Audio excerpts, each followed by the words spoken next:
This podcast episode is brought to you by Coors Light. These days, everything is go, go, go. It's nonstop hustle all the time. Work, friends, family, expect you to be on 24/7. Well, sometimes you just need to reach for a Coors Light because it's made to chill. Coors Light is cold lagered, cold filtered, and cold packaged. It's as crisp and refreshing as the Colorado Rockies. It is literally made to chill. Coors Light is the one I choose when I need to unwind. So when you want to hit reset, reach for the beer that's made to chill. Get Coors Light in the new look delivered straight to your door with Drizzly or Instacart. Celebrate responsibly. Coors Brewing Company, Golden, Colorado.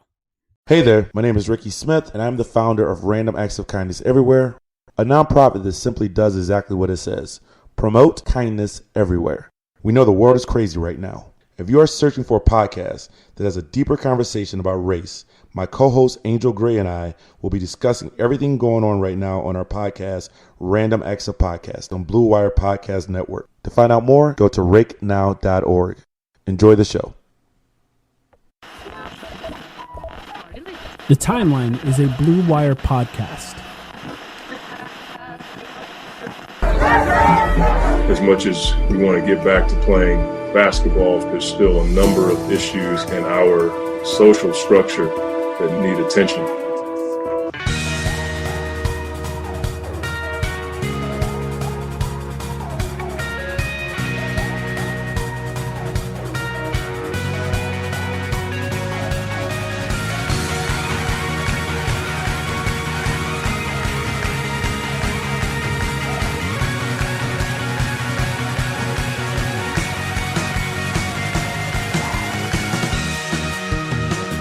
Welcome to the Timeline, a Phoenix Suns podcast, a Phoenix Suns practice facility podcast, I think is what we are now.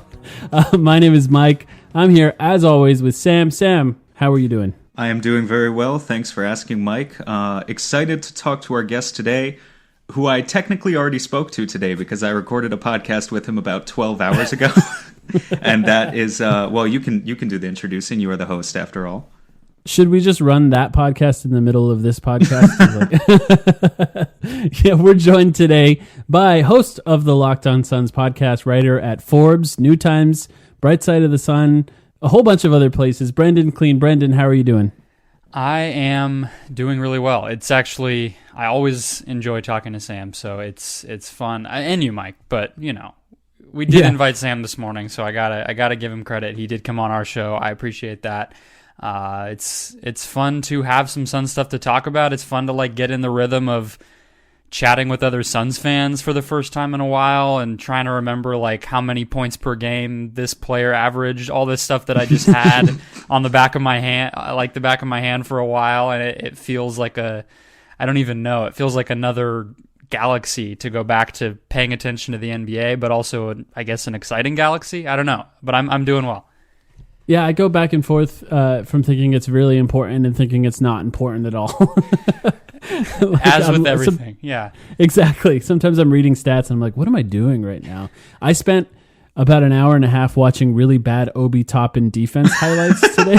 I haven't been able to do the draft stuff. I love the draft. And God. I just like, every time I think about it, I'm like, that sounds like the biggest waste of time, but I don't even know why, because like I do it for a living and I like it, and it's something I should pay attention to, and I can't even like muster up the energy or the excitement to just like pull up a game, like just watch one game of a player. I can't do it.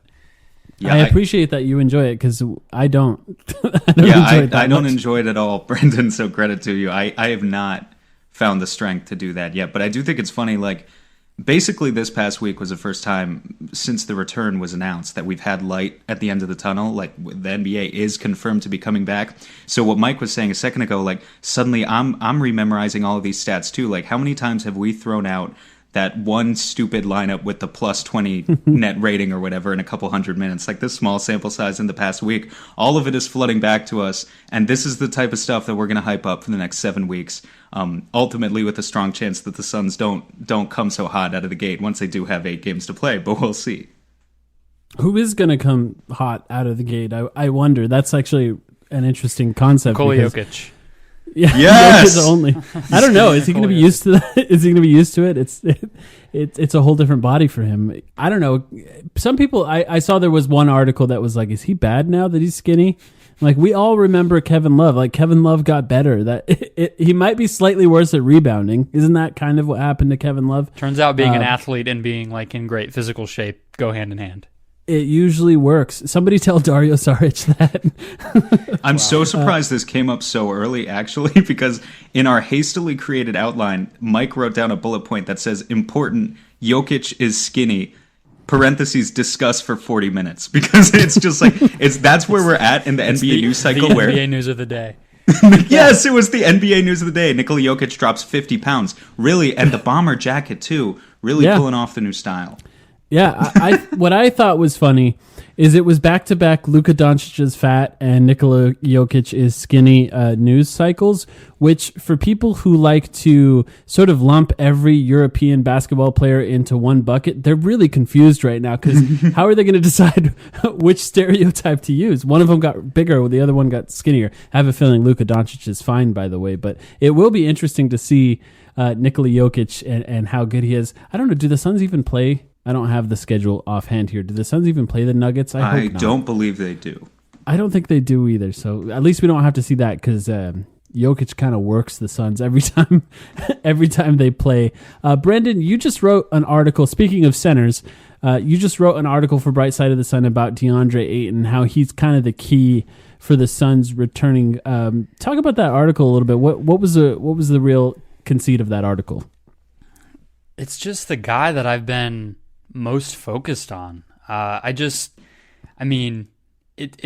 every time I go on a rant about DeAndre Ayton, and I do it often on our show. I think anyone as a Suns fan, like, this guy has been such a lightning rod for 2 years now, and it feels kind of weird to think that it's around 2 years ago this time that they drafted him, and everything is riding on his development. We sort of already know what Devin Booker is. We know what his work ethic is. We can expect him to continue to get better. There's no ceiling on the guy, but like that's a known commodity. You have an all-star on your team. What you don't know is what this number 1 overall pick is going to be, and particularly with the circumstances this guy's gone through, some by his own doing, some not, it's an even more uncertain situation for him. I was harping, he barely cleared 100 games, but I was harping on how few games he had played up until the shutdown. He was due to maybe not even get to 100 by the end of his second season, depending on what the injuries were like with his ankle in year 2 here. So every time that I heard the Suns get referenced as maybe being part of this Orlando restart, I just kept thinking about DeAndre Ayton and all that he still has to prove. And all of that only got exacerbated because it's looking now like, whatever the off season is like next year, we're about a year away from the Suns having the opportunity to extend DeAndre Ayton. Right. It's really, really important that he take this seriously and that he is put into a position to succeed, and that he is, I guess, that you just get another look at him. He's just, normally guys would be going into year 3 with pretty normal circumstances, which these aren't, and going on 200 games played. He's at 101, and pretty bizarre second season now when you include the shutdown. So I just think of all the different stuff, all of it comes back to DeAndre Ayton for me. What is he going to do? How's he going to play? Is he going to be a guy who physical shape is not a certainty for him. We were just joking about it with Jokic, who's like an MVP candidate, but like DeAndre Ayton's body is still a work in progress too. And so there's a million directions you could go, but I tried to kind of sum it up in that article just to say, like, my eyes will be on him. That's all I know.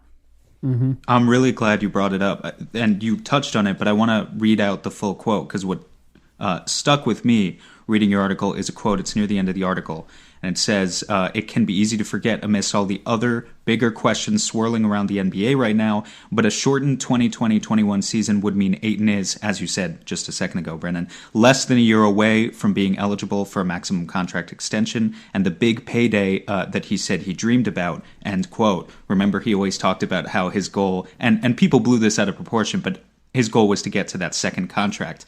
As I read that, I sensed, some nervousness from you, and maybe I pegged that wrong. Maybe that's not how you're feeling. That's certainly how I feel about it. But could you maybe reflect on that a little bit? How nervous are you about the prospect of the Suns only having maybe a season left and a little bit of change to really get a good look at this guy before he's potentially demanding max money? I would have been less nervous, I think, if let's just say he played out the season, whatever number of games he gets to, let's even just say he plays another 10 or something, if the season never gets shut down. I would be a little less nervous in that circumstance. You get a full off season, you get a full training camp, everything's pretty normal. Even if these games are being played in empty buildings, whatever, that's not that big of a deal. But you compound the suspension, the 2 ankle injuries, the ankle injury or the lower body injury that ended his rookie season, the multitude. I mean, he was just put, even when he was on the floor this season, he was put into so many different situations that I really feel like year 2, as far as team building, it's really hard to make any conclusions from, because even the great lineups Ayton was a part of were such small samples. Like we were just talking about, that 5-man unit that we talked about on Locked On Suns with you, Sam, is so... It's really hard to take anything from that, even though it was good. So it's like that's where I am right now. We only have 8 more games here. Who knows what training camp's going to look like? And then you're going to have to kind of be on the clock. Year three for Ayton is going to be bizarre because of all the things that will make next season bizarre for every NBA player. And not to mention the financial uncertainty looming over the league. What's the cap going to look like? What are the mechanisms by which the Suns can improve this roster around Ayton? I would just, anytime you're going to give a guy a max after 3 seasons, which the Suns were wrong to do with even Devin Booker, you want the certainty to be there. And I just don't think they have that. And it's going to be hard to find it with how strange everything's going to be for the next several months in the world, of course, but also just in the NBA. Yeah, it's a weird thing where the improvements with DeAndre Ayton's defense from year 1 to year 2, I don't think were predicted by anyone. And I think you brought up the great point of saying is it sustainable? Because we still haven't seen enough to know for sure that this is the new normal going forward, or hopefully that he would continue to improve from what is sort of this baseline. Now, as I was just saying earlier, I was watching Obi Toppin film today, and a lot of the defensive mistakes that he was making, Toppin was making, looked like DeAndre Ayton year 1. Like, it looks really similar to DeAndre Ayton, and it's just kind of amazing to think about that improvement from year 1 to year 2. And this is actually the one thing that I like. I will say that I like about the bubble, as we're going to call it. It's all good teams. Now, what we're going to see is we talked about it on our last week's podcast, Sam and I. This is going to be the most important. The first game of this bubble is already the most important game of Devin Booker's career. And that means that they're going to be playing all playoff teams essentially, except for possibly one game, I think, is against the Wizards. Yeah. And that means it's a good test for these guys going forward. It's just such a bizarre environment to actually test them in. It's like a petri dish. We're all just sort of watching them from the outside with cameras on them and no crowd and no norm. It's just not normal. It's like a pickup game or something with NBA players playing NBA quality basketball, hopefully. I mean, we don't even know how many people are going to show up, which we're going to talk about a little bit later here. But it is going to be interesting to see them tested. What do you think you want to see? I know it's only 8 games, and I know other people want to believe that they're going to make the playoffs. I'm just going to discount it completely out of my mind. What do you want to see out of DeAndre, and specifically for the bubble, for these 8 games, Brendon? I want to see, it's almost not even what I want to see from him, but I want them to take the training wheels off, you know? I think that's one of the things that got lost because he was not available. I think they had a pretty clear idea, the coaching staff did, of what this year would look like for Ayton. I think that Monty took this job knowing that Ayton's development was maybe the most important thing. You know, building a relationship in a system that worked for Devin Booker was a priority, but I think Monty felt like he could do that. You know, he famously compared him to Brandon Roy, a guy he got to coach early on, and you have an all-star caliber, all-NBA potentially shot creator at guard. It's not too hard to make that guy look good, but it was about DeAndre Ayton, and I think a lot of that fell apart because of the suspension, because of the injuries, and so I want them to just fast forward all of that. We saw him play so well in the spring, late winter, spring, whatever. I don't know what the solstices are, but you know what I mean. February, March. He was playing so well. Like, this was a guy who, I think that might be where my interest comes from, is that's the guy I wanted to see over the last 17 games that got stolen from us. And so right. I would imagine the coaching staff is feeling the same way, and I hope that they can maybe expedite whatever the program, the development system that they had tentatively in mind. Obviously, we've all had to change our priorities a little bit, so I think that they could do the same thing. Monty was playing him a lot of minutes. I want that to continue. I would want to see more of the offense running through him. I think we need less of the complicated sets that Monty maybe favors, and more like let's get some Booker Ayton pick and roll going. Let's get some Ayton at the elbow. We've seen him post up plenty, but like put him in a position where he has to go to the basket. Put him in a position where he has to create a shot for himself. Demand that he gets good shots. I would be gearing a lot of what this mini camp, training camp, scrimmages, regular season games, we don't know the exact structure yet, but all of it, I would be putting more on DeAndre Ayton's plate than ever before and saying, kind of show us that you're ready for this. Show us that you're a franchise cornerstone player and that you can be a guy we build around. Yeah, I think one of the interesting things that came out today was a lot of the news about the uncertainty. So we keep hearing, this is what's going to happen, this is what's going to happen, this is what's going to happen. And then the only player that I've seen fully actually speak out about this, sort of against the idea, so far, to my knowledge, was Joe Ingles, who said that he doesn't plan on going. Now, of course, all of this can change, as we say every single week.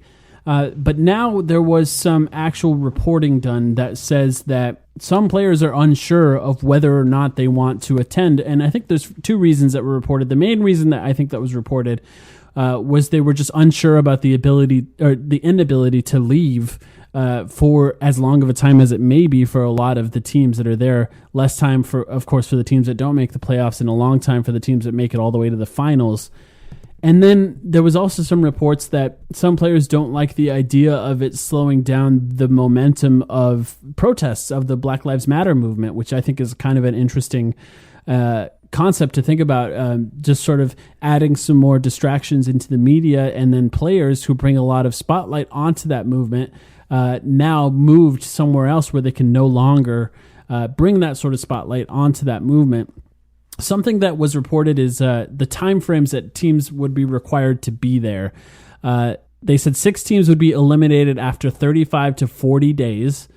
14 total teams will be gone by 53 days at the latest. And then after the second round of playoffs, a maximum of 67 days, 4 teams will be left on the Disney campus. And then the maximum for all teams, including the finals, assuming they go to 7 games, would be 82 days total. Now, that's a long time to not be allowed to go anywhere. And I think that's what a lot of these players are looking at. And I don't know, Sam, I do want to ask you, how do you feel about these reports and what do you think about it?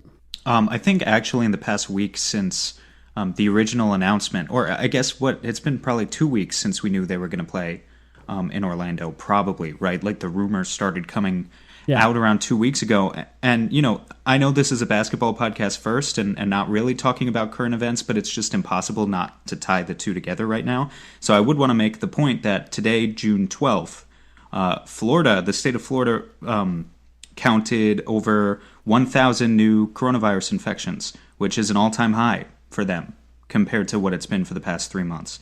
I think anyone who looks at what's going on in Florida right now and sees things like the positive test rate for COVID increasing day by day and assumes that the virus is on its way out, and will be on its way out by the time the NBA kind of touches down there and starts to play the tournament, those people would sort of be kidding themselves. So it's definitely a threat. I think there's a real present danger, more so than I felt about it, I guess, a couple of weeks ago to the players playing there. The other thing that you said, actually, I hadn't even heard about the story about some players feeling that the resumption of this season would take away from Black Lives Matter. I had not heard about that at all, but I think that's fascinating, actually. Yeah. So, Brendon, what do you think? So not to drop a name, but it was a really cool opportunity over at Uprocks. I got to interview Woj, and mostly about what he's doing with the Boys and Girls Club, which is all really cool. You should watch some of the videos he's been doing with athletes, media people. Brendon, is this going to be an inside scoop? No, it is not. It is not. But it was interesting perspective because I wanted to ask him, like, I really asked him, like, how is he trying to stay mindful of covering this moment, understanding the league and the people that he covers and their involvement in this movement around the country. And he was telling me that, like, from his conversations, a lot of the guys that he's talked to across the NBA is that they think they can have a bigger impact on the floor. And I think that's been reiterated by a lot of people. You know, that's by no means like a monolithic feeling on the part of every single person in the entire NBA. And we've already heard plenty of people feel differently, but I tend to agree with that on the whole, like, these guys being on the floor is going to give them a megaphone that they just can't get. Like, I really thought what Jaylen Brown did or what Malcolm Brogdon did, or go on down the list of these guys who participated in the protests, even Juan Toscano from the Warriors, who's like a G Leaguer, was leading marches in the Bay Area. But that's all just going to be magnified if they're on the floor. So it's not my place. I'm not an organizer of this stuff to tell them that, but I just think that's just going to happen. Like, the league has always been open to that stuff. It's going to be an awesome platform for them to speak out. I tend to think that stuff probably gets sorted out, especially because who even knows where we are socially as a country in a month, which I think is when they would be, I think that's when they would be landing in Orlando, and not to mention 6 weeks from now when they're finally playing games. So I would imagine those concerns get quelled a little bit, but the health stuff and the isolation stuff I think is really important. I've heard that in players that I've interviewed recently on the WNBA side and the NBA side, and Malcolm Brogdon talked about it on JJ Redick's podcast today. Carmelo Anthony spoke out in an interview with Ernie Johnson saying, like, I haven't basically been convinced yet, and that's Carmelo Anthony, who's very close with the leadership of the NBA on the players' side, and his word still matters even if he's a little washed. So I don't think it's set in stone at all. You know, Woj reported there's like 40 or 50 players getting on calls lately to talk about their concerns, and Joe Ingles was outspoken early from a health standpoint, but there's just been so many more things that have come up along the way now that I think are causing people to pause. And, like, I think that there's a lot of players who probably just don't even feel like it's worth it. Like, Bradley Beal, I think, was one of the guys who was like, if we don't have a chance to, like, legitimately be involved in the playoffs, like, I don't really want to play. And I don't know if anyone's felt differently than that even. So, yeah, it's going to be on the NBA to convince them that it's worth it and make the accommodations to make it worth it. Well, to that point, I'm surprised that we haven't had a Phoenix Sun kind of come out against it yet. We haven't heard from any Suns players at all. I think all we heard is Mikal Bridges wants to get out there, and Frank Kaminsky. I think we heard from Javon those two. Carter said something too. That makes sense that Javon Carter would want to play no matter what. I will give him credit for that. Yeah. But, you know, behind the scenes, what are these guys really thinking? I wouldn't be surprised if 3/4 of the Phoenix Suns roster is thinking, what's the point?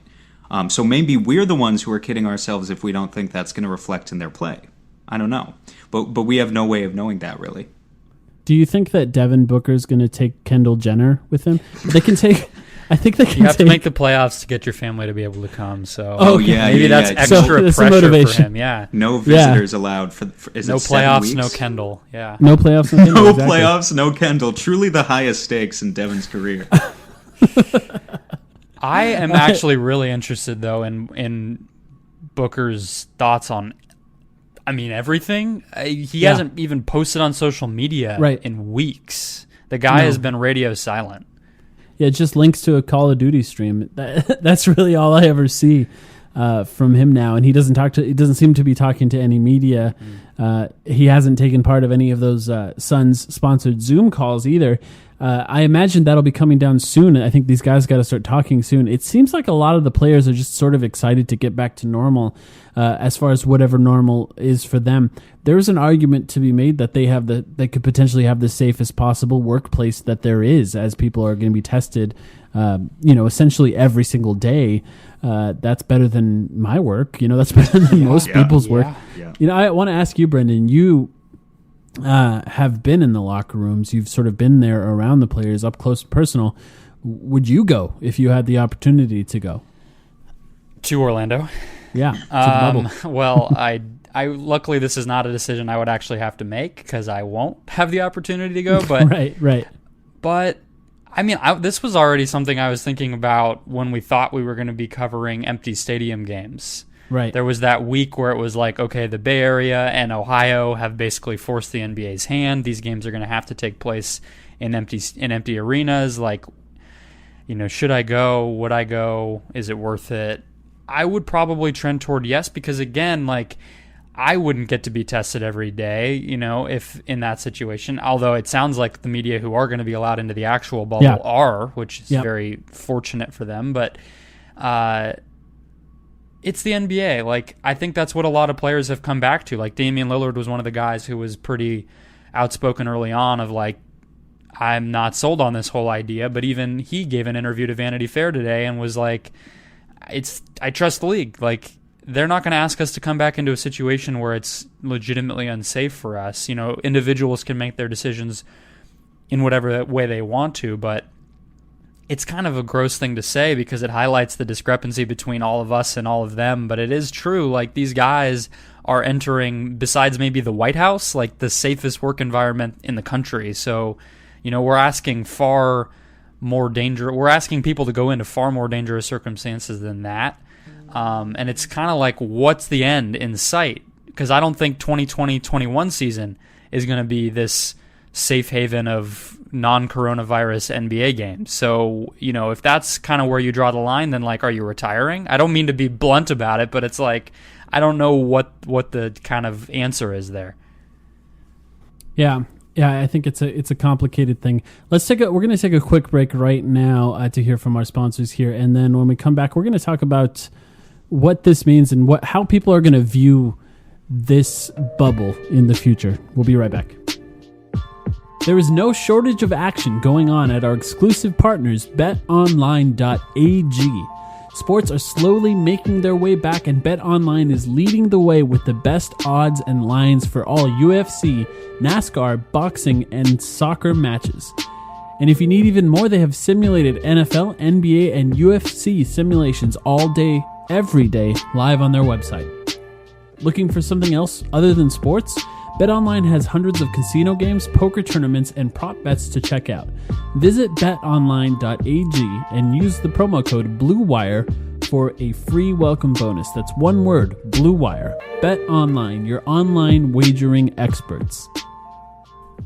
All right, I wanted to talk about something that has been sort of going around in this conversation about the bubble. I think there's sort of a conversation about, does this count? Or how big of an asterisk is this title going to be? I was talking to our friend Mavs Draft, Richard Stayman, and I just sort of asked him, what if the Mavs win? What if the Mavs win a championship? How would you feel about that? And he was just, it kind of threw him because he hadn't even considered the thought of that. And just from your guys' perspective, Brendon, I'll ask you first here. What do you think it matters that this is going to be sort of so drastically different? Obviously, in the short term, I think people will look at it differently. But in the long term, do you think it matters? Like, what if the Suns do make the playoffs, for example? How big of an asterisk do you think this is? Yeah, it's some of the larger narrative stuff, I think, is going to be interesting to ponder. Like, if the Rockets make the finals, like, does that justify or evaluate their past, this era for them, because that's just been the hump they've never been able to go over? Would you alter your decision making because in this weird circumstance you happen to make the finals after not being able to for so long? The Suns, like the playoff drought, the Kings, same thing. But I tend to think like that stuff on the margins will be for fan bases to debate and NBA nerds to geek out about. But unless something dramatic happens, I don't think anyone will see it as an asterisk. Now, the reason that whole asterisk idea even exists is because the 99 Knicks make the finals and they're the 8th seed and they're not that great of a team. And so if something like that happens again, then I think you are looking at just people that will try to challenge it. If the Bucks lose in the second round or something, if the Lakers lose in the second round, if there's injuries or coronavirus tests that play a part in it, I think you start to get a little concerned. But like, if it's a Lakers Bucks finals and Giannis beats LeBron in 6 games and everything goes pretty according to plan, I don't think anyone's going to try to take that away from them. What do you think, Sam? Yeah, long term, there's no asterisk on it at all, I don't think. I think people are going to bitch and complain about it in the short term no matter who wins, because everyone's got their narrative, and you always have to be prepared for that. But here's the thing. Theoretically, everyone's on an even playing field until they're not. And what I mean by that is we just had a whole discussion about players who don't actually want to play. The other news that came out today is that, okay, so you can have replacement players. And that's where it starts to get a little bit iffy. That's where really the narratives are going to change around this playoffs, if there are a plethora of those replacement players. Because I think people hear the term replacement player, and maybe in their mind, you're a Suns fan, you think, oh, great, let's say DeAndre Ayton goes down. Okay, we'll call up the T-Wolves. We'll get Karl Anthony Towns. He's not doing anything. He'll just fly over to Disney World and play with the Suns. It'll be great. Finally got Booker and Cat for 8 games. In reality, what it's likely going to mean, and we don't have any confirmation of Jamal any of this Crawford yet. is back. Yeah, exactly. What it likely means is, okay, you go, here's your list of current available free agents, guys who are willing to take, any spot that they could get. They're willing to be paid, I don't know, $50,000, $100,000, not much, to go and play these 8 games and then maybe the playoffs. So let's say DeAndre Ayton goes down. All right, let's bring Jonah Bolden back. Like, that's the sort of stuff you're getting. So Right. if you're the Rockets and James Harden suffers a freak injury, not a freak injury, James Harden gets sick, or refuses to play, or whatever, any of these other circumstances, and the only guy you can go and get is your pick between like Jamal Crawford and Gerald Green, okay, then there's an asterisk on the finals, because those are the sorts of things that people are really going to look at least in the short term. In the long term, frankly, no matter who wins, it probably doesn't matter. Maybe James Harden should refuse to play because he wasn't included on that conference call where everybody was called to decide the future of the league, and they were like, let's leave him out. So I did ask on Twitter what people wanted to hear us talk about. We got a couple. We're not going to have time to go through every single one of these, but I did want to talk about a few of the interesting questions that we were asked. The first one by Zona Sports, our friend at Zona Sports. He said, let's say the Suns start 0-2. Is it time to shut down Booker, Ayton, and Oubre? He said he has his opinion, but he's curious about ours. We broke down what it would take for the Suns to make the playoffs on our last episode. They would essentially have to win at least 7 of the 8 games, realistically. And even then, it's still almost impossible because it's entirely out of their hands. It's so dependent on what the other teams win and lose.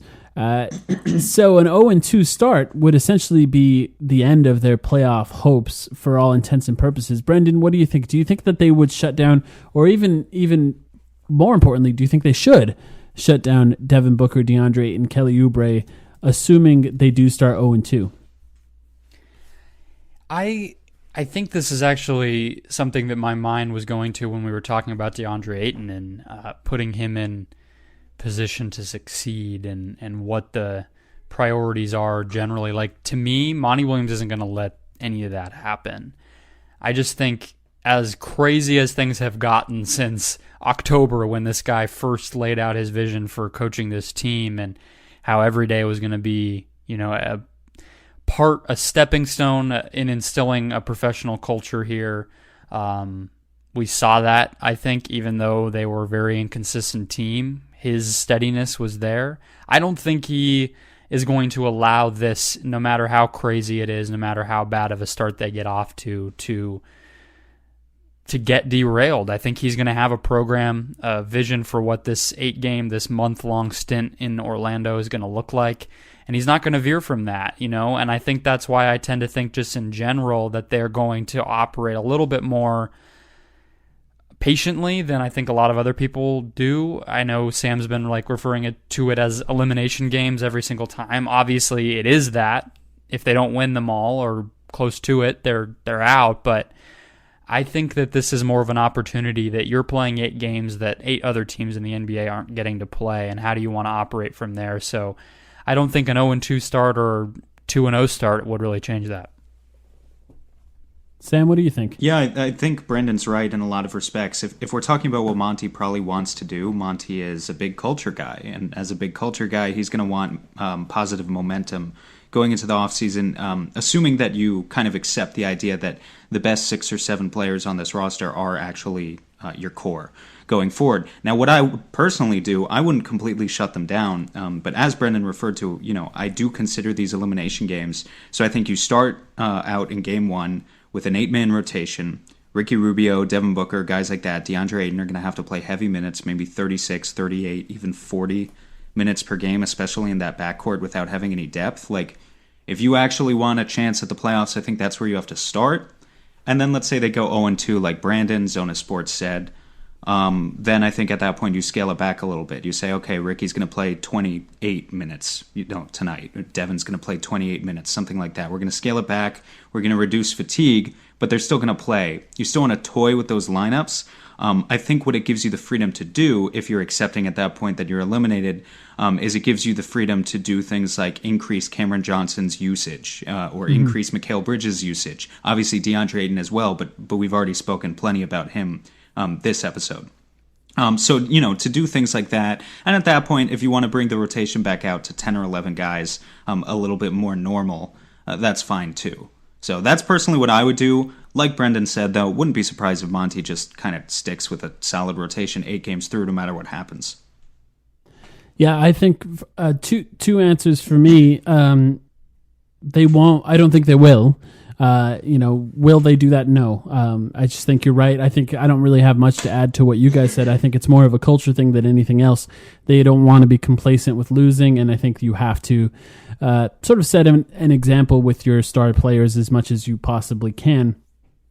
But I also kind of don't think that they should. If they're already going to be there and they're not allowed to leave, we're assuming that they're not injured and they are already going to be there, why not play? Why not put them in and maybe reduce their minutes, shorten lengthen the rotation a little bit, add some more guys in there and see what they got. Give Ty Jerome some more time and see if he can do anything with it. That kind of thing is not quite the same as shutting him down, but maybe it's a little safer as far as not risking any sort of major injury, because that's the main thing you don't want, and that's the thing I think that's going to define a lot of what they're doing here. Will people get sick, and will anybody suffer a major injury? Because this is a weird start and stop to the season. We had a few months off. It's essentially a whole new season now. It's like them going to the Olympics or something. It's not quite the same as just continuing the season after a short break. It's a long break. So, I do hope that they're safe with them.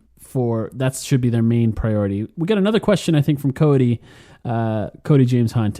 We're on a first name basis with Cody at this point. He said, rank the Suns players by how you think their games will improve / regress when playing in front of no fans at all. Such a funnily worded question. Yeah, and I think it's a really good question. So I only really I think the most obvious player that feeds off the fans the most, I know you guys already know where I'm going with this, is Kelly Oubre. Yeah. And it has to be Kelly Oubre.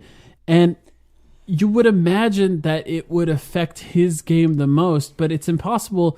This is a guy that's still coming off of injury. And I was thinking about this, Sam, when you were talking about shortening the rotation to start. We don't know that they are going to be even capable of doing that. There's still a possibility that, assuming Kelly Oubre is back, maybe he's on a minutes restriction or incapable of playing well immediately when he comes back. Like, we don't know exactly what he's going to look like, but that's the first guy that came to mind. And I think the second guy for me that came to mind that is not going to be affected at all by there being no crowd is Javon Carter. I just feel like Javon Carter is Javon Carter, regardless of the situation. If you put him in an LA Fitness or you put him on an NBA court, it's going to be the exact same guy. Of course, he's going to dominate a little bit more at an LA Fitness than on an NBA court, but I don't think he's going to be affected by any lack of fans. Sam, do you have any thoughts on there being no fans there? We talked about in the past. I just hope they don't pump in too much crowd noise, especially I think I saw a report from Shams that it might be 2K crowd noise, right? Like, did we ever talk about that? Because that sounds fucking awful. It does. Javon Carter being our version of Patrick Beverley, I'd much rather have him kind of calling stuff out. Like, it would be very interesting both as a basketball strategist and just as a fan of hearing players talk shit. I guess on the flip side, my answer to this might be that, like, Elie Okobo gives me big Dragan Bender energy sometimes, where it's like maybe it's a situation where the fewer people who are watching him on the big stage, the better he actually is. Like, he gets more confidence by it not being a critical moment. I feel like Dragan had this innate ability to choose the absolute worst times to kind of show us a little bit of potential. Like, the game would already be a blowout, and then he would go off for 15 points. He would hit his threes, and he would turn just enough heads. That part of the hardcore fandom would kind of stay interested in his long-term future ceiling and his potential. Ellie kind of gives me the same sort of vibe, and I've fallen for it before. So maybe he's a guy who could potentially get better with no crowd. If I had to answer the converse. And Brendon, you've been around these guys. You kind of know them personally. What do you think? I think DeAndre Ayton would be the only guy I would throw in there. I think he does really. I think he's a high and low guy. So, I think mostly he gets his energy and his motivation from his teammates. I think when he can make a big play for his teammates, that really gets him going. Catching a lob, an outlet pass, blocking a shot, that team-oriented stuff always tends to get him going. But that stuff, the accumulation of, several actions on the floor ending with the big play, that's all generated from a crowd, buzz, buzz, buzz, and then the crowd explodes. So it's going to be weird to not have a crowd for everybody. I think would be, the answer is probably all these guys are going to have an adjustment. But yeah, I would say DeAndre Ayton it's just going to be a challenge for him to find, because I do think that motivation is difficult. Like, I think back even to college, this was a guy who is probably his best performance at Arizona was after his coach and him were basically accused of crimes, and he goes out and plays like the best game ever against Oregon. So I think he's somebody to keep an eye on. It's just another reason I'm thinking about him so much. Well, we do play the Mavericks twice, and he gets up for those games. So maybe we'll discount those games when judging that specific thing. I will say this. In a normal offseason, one of the things that happens now every single year is that like a month or two into the offseason, or like a month before training camp, all of a sudden, all of these pickup game videos start emerging on Instagram and Twitter of all these NBA players playing against each other in these random pickup games. Of course, the most famous one being Devin Booker calling out for the double team and calling out Joakim Noah and them getting in that argument, and it's sort of defining who Devin Booker is for a lot of people who don't watch the Suns.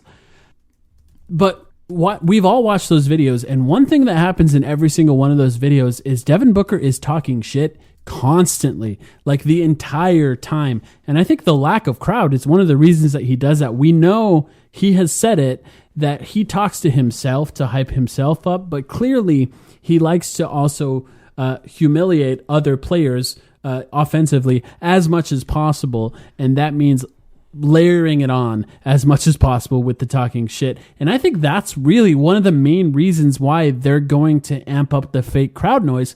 They don't want us hearing that. Now, of course, we all want to hear that more than anything. I think it's fascinating, and I think you really get a look at who these players are. And I think, like I said before, they have an opportunity to show us that in a way that the NBA has never had before, and I just don't think they're going to do it. One of the suggestions I made in the past, I'm going to reiterate it because I like this idea, is what they did with the Jordan documentary, where they had one clean channel that you can go to and watch the games, where there were no curse words in that documentary, and then another one that was sort of the unedited one that you can watch and actually hear what the people were saying in that documentary. That's what I think they should do with these games. Give us an opportunity to hear the players like we never have before. I just doubt that they're going to do it. It would be really fun to hear what Devin Booker is actually saying to these guys on the floor. Sam, did you have any other one of these questions that you wanted to answer before we end this one? Do you want to touch this one from Scott Coleman? Which player would you predict? Oh, I guess we kind of touched on it earlier, didn't we? Which player would you predict would bail on the Suns during this pandemic tourney? First of all, I wouldn't use the phrase bail necessarily. No. Like, I just want to make it clear, if any player decides to stay home for any reason, I think that. And we again sort of covered this, but it's totally valid. It's totally legitimate.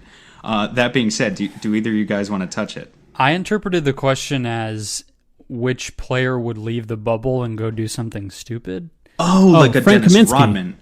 That's Frank Kaminsky. Think? Yeah, you think it's Frank and not Kelly? You think it's Frank and not Kelly? Absolutely Frank Kaminsky.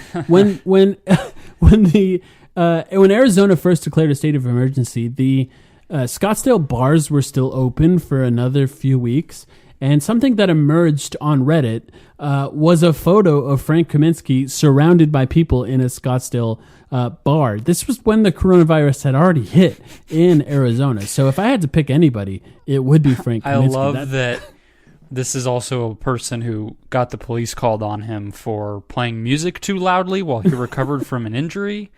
That's like kind of an unfathomable story where it's like, I guess I understand, but how loud did it have to be for that to happen? Yeah, Frank's a good call. It probably is Frank. Kelly obviously plays at the beat of his own drum, but I think at the same time means business. Like, I don't think he would ruin this. Like, the guy is almost, closer to 30 than 20 or whatever. So it's like, I hope he would keep it in line. Maybe the same goes for Frank. Frank's probably older than Frank's Kelly. Pretty close to 32, yeah. But he's like perpetually a frat guy. His soul never left Wisconsin.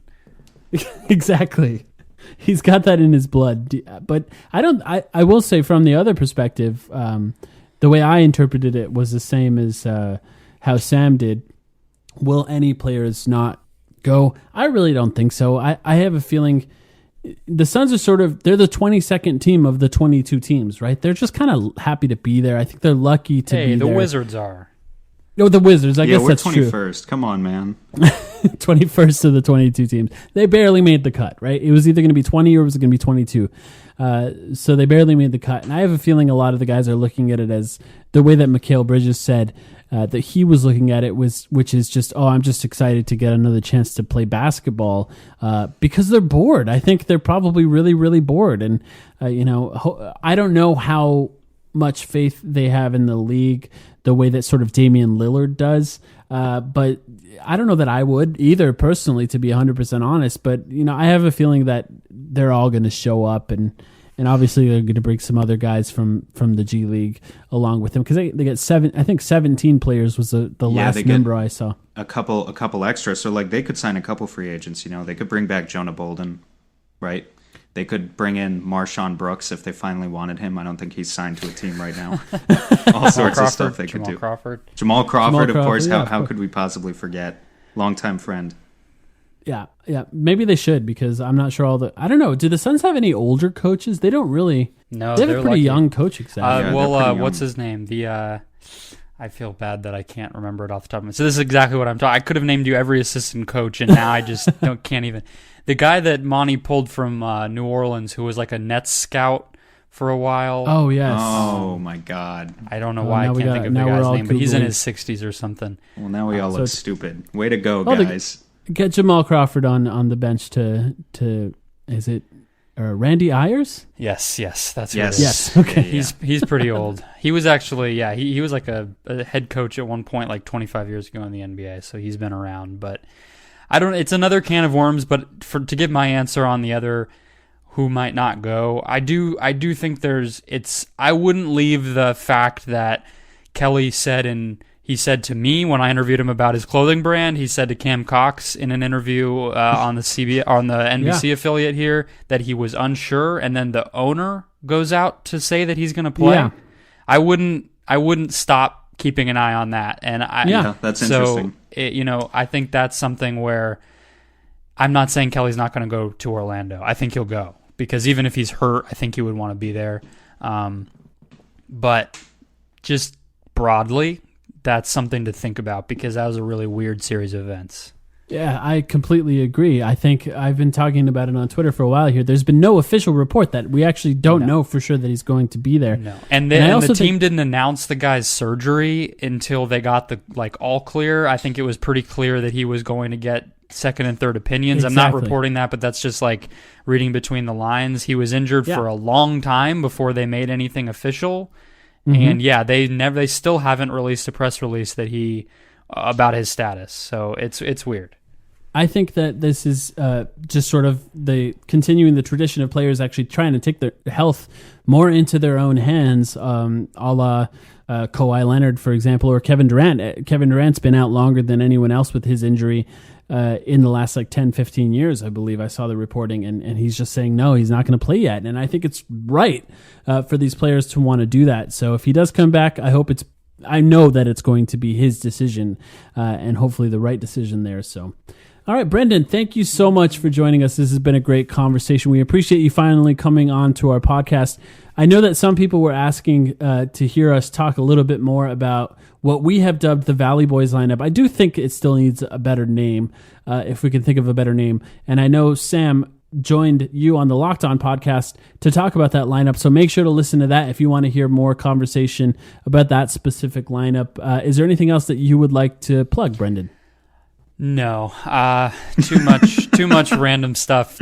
Just follow me on Twitter at LockedOnPHXSuns. If you live in the Valley, I've been covering the protests for the Phoenix New Times, general NBA stuff over at Dime Magazine, Sun stuff all over the place. So, how's the protest coverage going, man? That's serious stuff. That's big boy. It's been fun. It's been cool to get the opportunity to do it and to be out there to be able to, it's like I'm covering it for an outlet that didn't have anyone else to do it. So it's like if I'm not out there, then the message isn't getting out. So they've been awesome. Like, I credit to Phoenix doing it the right way. Like, not that there's a right way and a wrong way, but they've had a message and an organization and everything from the start, and they've stuck to it, and they've organized these things around like specific meetings and all that stuff. So that's been really fun. But yeah, I'm on Twitter at Brendon Kleen 14. You can find everything there.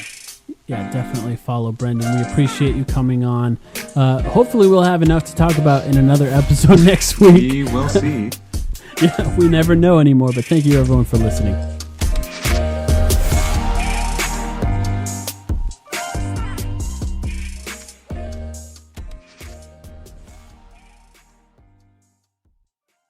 Sugar Ray Leonard, Roberto Duran, Marvelous Marvin Hagler, and Thomas Hearns.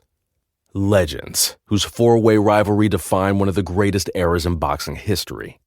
Relive their decade of dominance in the new Showtime sports documentary, The Kings, a 4-part series premiering Sunday, June 6th, only on Showtime.